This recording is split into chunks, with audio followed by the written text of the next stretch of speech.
Hey Fred, good morning, and we're going to be doing a little series now called Who's That Person?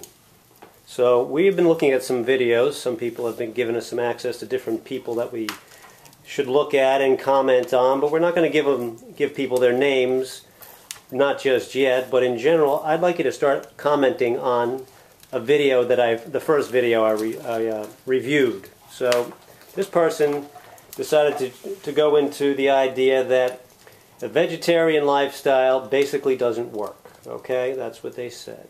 And so what I'm going to read off to you is just some comments that were made, then you can just respond to them in your own responses in relationship to your healthy journey. All right?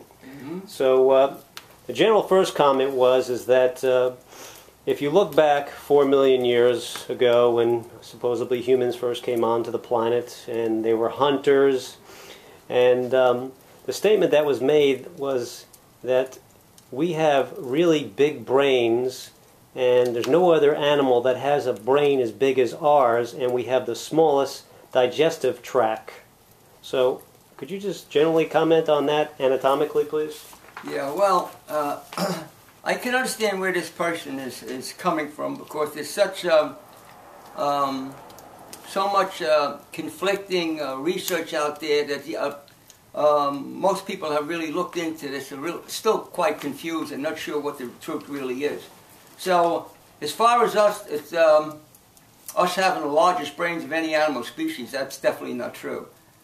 We're cerebral animals. We're able to apply logic and reasoning, so our brains have the most capacity. But as far as the mass of the brain, we definitely don't have the largest brain. As far as us having the shortest intestinal tract, I don't know where that's coming from, because we have a small intestine.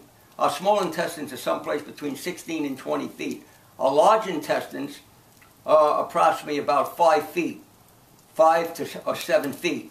So we have an intestinal tract of approximately someplace between 28 and 30 feet. Well, I have 2 giant breed dogs that weigh about 180 pounds, and their digestive tract is it's almost straight. It's much shorter. I mean, to say we have a shorter intestinal tract of any animal species, I mean, I don't know where that's coming from, but I could really, I mean, how about a squirrel? How about a rabbit? They're all different types of animals that have a different body size. Each animal is a very unique individual. Many people make many statements that are really taken out of context.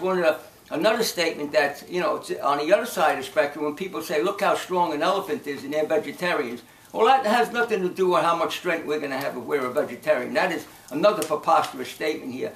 I think what we have to do is to try to be realistic in our research and what we're doing here. We don't want to hear about anecdotal information.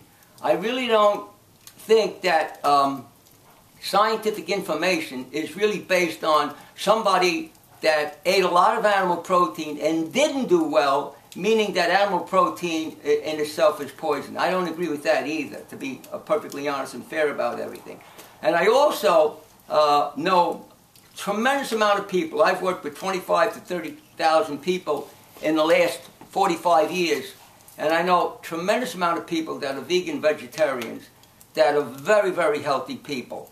I also know plenty of people that failed, because just to put a label on vegetarianism and failing doesn't mean that you did it in the correct way.